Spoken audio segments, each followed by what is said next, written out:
The first thing Kee remembers is the look in Peem's brown eyes, deep, soft, and trembling like they were holding a storm no one else could see.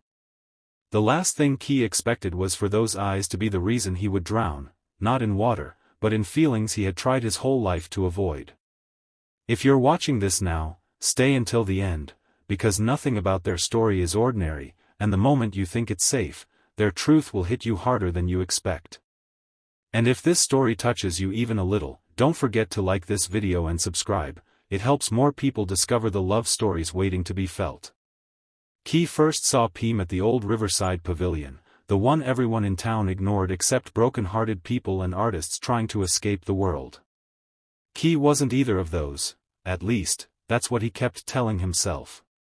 He was simply a boy with too many expectations on his shoulders, hiding behind laughter that didn't reach his eyes. Peem, on the other hand, was the kind of quiet that made people wonder if he was made of secrets.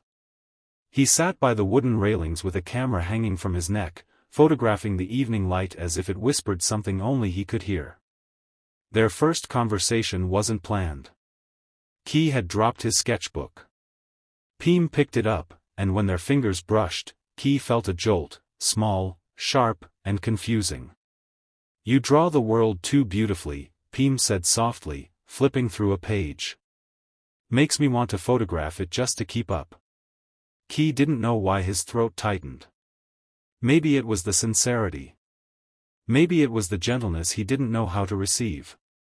But what he did know was that for the first time, someone saw him without him having to perform. Days turned into weeks. The pavilion became their shared meeting point, where Kee sketched sunsets and Peem captured the way wind touched the water. They talked about dreams, fears, futures they pretended not to care about. Peem told Kee that his parents argued so much that silence had become his safest place. Kee confessed that expectations from his family piled so high he felt like he was suffocating beneath them. "Sometimes," Peem whispered one evening, "I feel like if someone just looked at me long enough, they'd see I'm drowning." Kee didn't answer. He just looked into those brown eyes and saw the truth Peem tried to hide. But love never arrives without testing the hearts it touches. One night, Kee didn't show up. Peem waited for hours, watching the sky turn from gold to ink. Kee's absence felt like a crack widening in his chest. When Kee finally arrived the next night, his eyes were red, his voice shaking. "My father wants me to leave, study abroad. He says this place, this life, this nonsense drawing, it's all a waste of time." Kee laughed, but it broke halfway through. "He said people like you are distractions." Peem's heart hurt in a way he didn't know how to stop. "And what do you think?" he asked quietly. Kee looked at him, really looked at him, as if Peem was the only steady thing in his collapsing world. "I think he's wrong. But I don't know how to fight for what I want.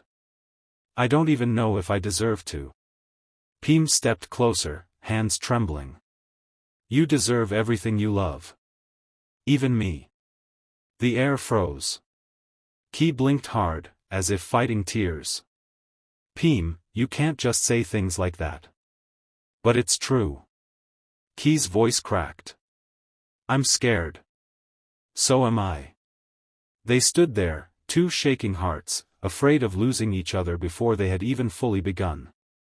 But fear is never the end. It's the beginning of choosing who to be. The day Kee's father forced him to pack, Kee didn't go to Peem. He thought disappearing would hurt less. He thought leaving without goodbye would protect Peem from more pain. But Peem searched for him anyway. And when he finally found Kee at the bus station, shoulders shaking as he tried not to cry, Peem didn't hesitate. "Kee." One word. One plea. One truth. Kee looked up, stunned. "Peem. You shouldn't be here. You shouldn't leave without telling me goodbye." Peem's voice broke. "You think I don't know you're drowning too?" Kee felt everything collapse, fear, guilt, longing. "I don't want to go," Kee whispered. "But I don't know how to stay." Peem walked closer, cupping Kee's face with trembling hands. Then don't stay for the world.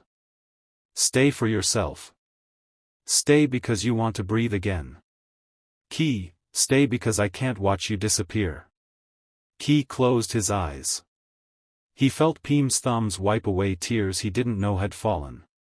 In that moment, Kee realized he didn't want a life built by someone else's dreams. He didn't want a future that didn't have Peem's quiet warmth in it. He didn't want to run anymore. He took a shaky breath. Okay, he whispered. I'll stay. The bus drove away without him. Their story didn't become perfect after that.